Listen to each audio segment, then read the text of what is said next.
Hello and welcome everyone to our 99th episode of The Little Inside. I'm still Tobi, and this week we're going to talk a little bit about how to rely on your meditation teacher. So let's get started right after the intro.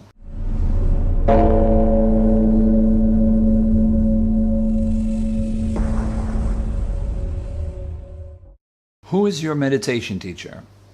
Well, in short, a meditation teacher is someone that teaches you how to meditate. It's a person that introduces you to the practice and shows you how to progress on the path.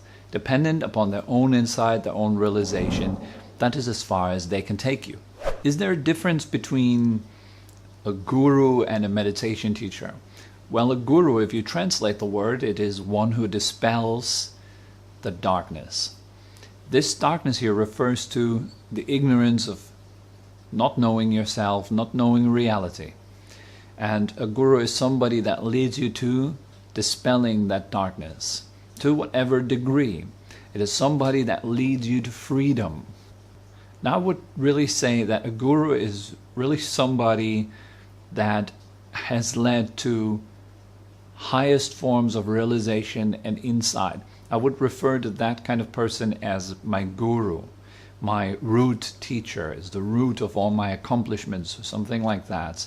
So I'm really careful with the word guru or master or something like that, because it really points to a profound relationship that we have with another being that has led us to truly the highest insight directly, one-on-one, as a person, as a real relationship, not through YouTube videos, not through books, but as a living, breathing relationship.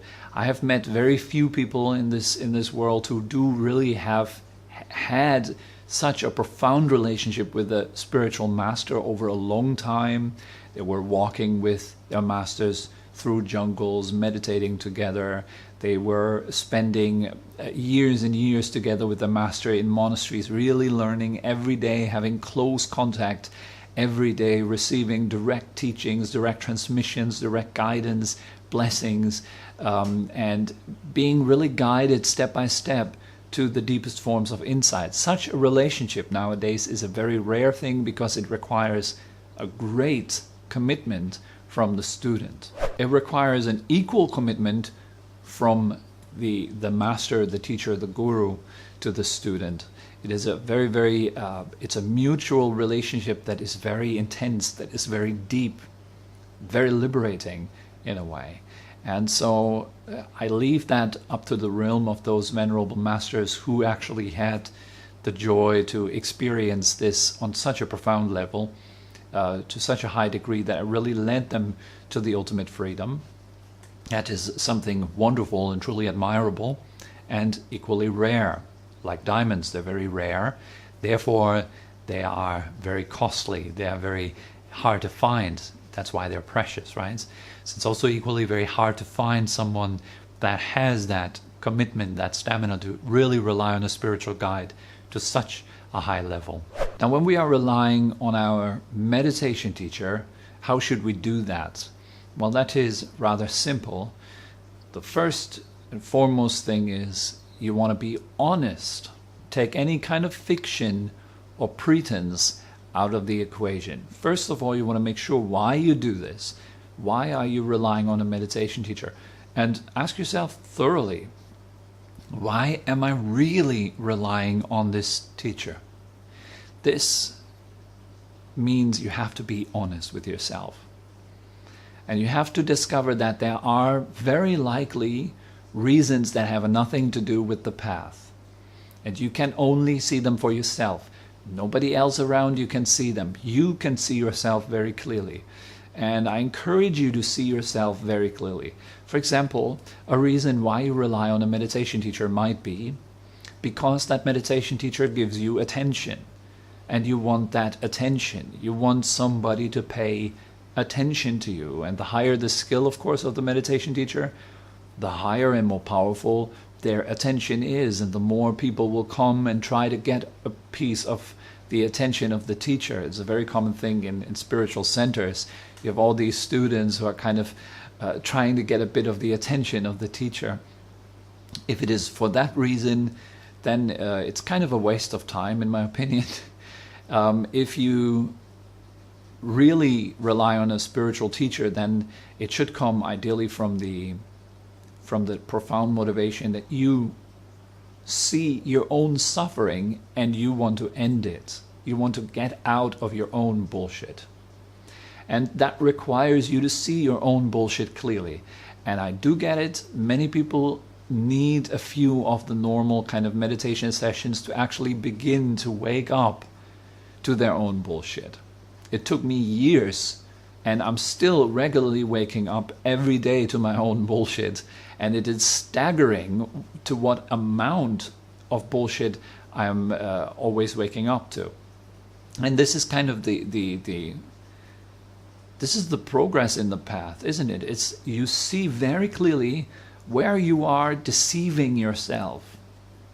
The more clearly you can see these very subconscious patterns of your own mind of self-deception, the more clearly you can see them, the more honestly you can rely on your spiritual guide, the more honestly you can directly ask for help and receive help that is truly relevant to you.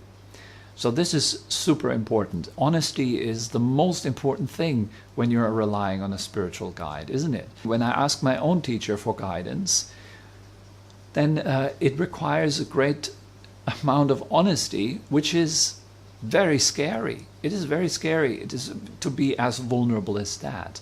Because being completely honest, it reveals your shadow. It reveals all the stuff that you do not want to reveal, that you do not want to show. We have all these mechanisms in place that project this perfect outer image into the world continuously. It becomes very hard to rely on people with this kind of honesty. But this is exactly what's required. That's the level of commitment the student needs to make.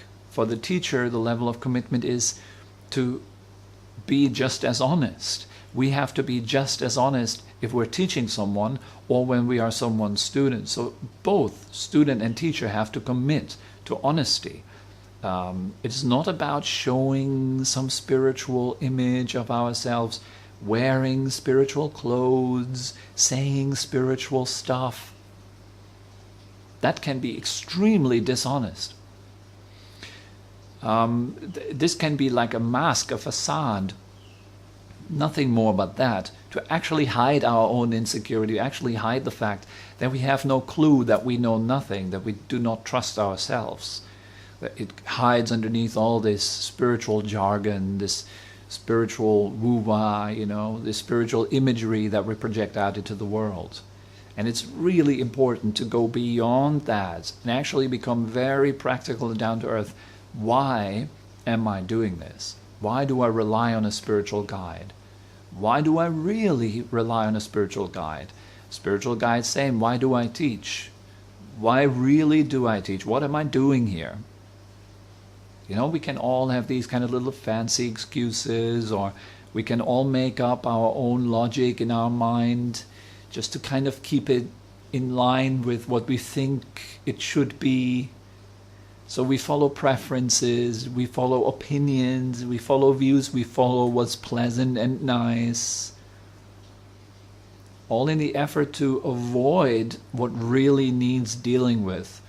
And that is super important. So if you're relying on a spiritual guide, if you're relying on yourself, or if you are teaching anyone in meditation, honesty is the key principle. Another question that comes up is, what about faith? What about devotion? Do they have a place? I would say yes, sure, they have a place. Faith is very important. For example, giving you a very simple example. If you have stomach pain and your friend recommends a doctor, he says, wow, this doctor is really good, he's helped me several times, you should go and see him. So you go and see that doctor, and that doctor actually helps you with stomach pain. So this is a twofold process. First, you have to have some faith. You have to go to this doctor. You don't know whether that doctor is actually able to help you. You have to have that honesty to admit that there is stomach pain, there's something wrong. And so we go there and see the doctor. Then the doctor will prescribe a medicine. Then you actually have to take that medicine, again, that is based on faith. And then the medicine works. Very simple example, a very basic example. Now you develop devotion. So now, only because it has worked in a practical sense, in real life, down to earth, yes, now you develop devotion. Now you become devoted to the teacher, because the teacher has actually liberated you from your own pain. And here we're talking about spiritual pain, emotional pain, mental pain, physical pain even. If you do the practice, in other words, if you take the medicine that your teacher, aka your doctor, has given you on good faith and from good recommendations, so your faith has a base as well, from good studies, you've read reviews, you've seen where the doctor comes from, what's the lineage of this doctor, where has he learned, what's his specialty.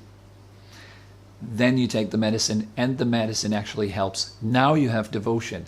Now you like the doctor. You would recommend that doctor to your friends, right?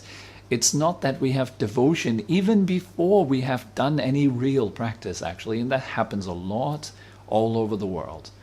There is this splendid guru figure who sits on that elevated throne in front of a huge mass of people, performing amazing magical stuff, and people just are blinded by all that external stuff. They think, oh, this is such a great guru, such a wonderful person. He speaks so much truth. It's so real. It's, and then they quote on Facebook, they quote this guru on Instagram, and, that there's all this kind of fake devotion to a person that we do not have personally related to, that we do not have personally got to know. And yes, that is not so relevant, having personally to know someone. You can actually attain by listening to a YouTube video, by putting it into practice, and by actually attaining, by actually really realizing what kind of teaching you have received. That is possible. But it requires more guidance. It's never just that one little realization and then you base your whole egoic concept on that one little realization. It happens a lot to some people. They have a little glimpse of inside. They've watched a lot of YouTube videos and they get this little glimpse, this little understanding, and then ego comes back in and hijacks that. I am awake. And then they run around in the world proclaiming that they're awake without real foundation. So beware of that kind of stuff. It's very important to get to know your teacher personally, to rely to your teacher personally, just like you would go to your doctor personally. You have to take the medicine, you have to have some faith, you have to know the lineage of your teacher, you have to see, is there any substance behind what is said, or is it just woo-wah, is it just stuff that anyone could say, having read some books or something like that? Was it based on, grounded in experience?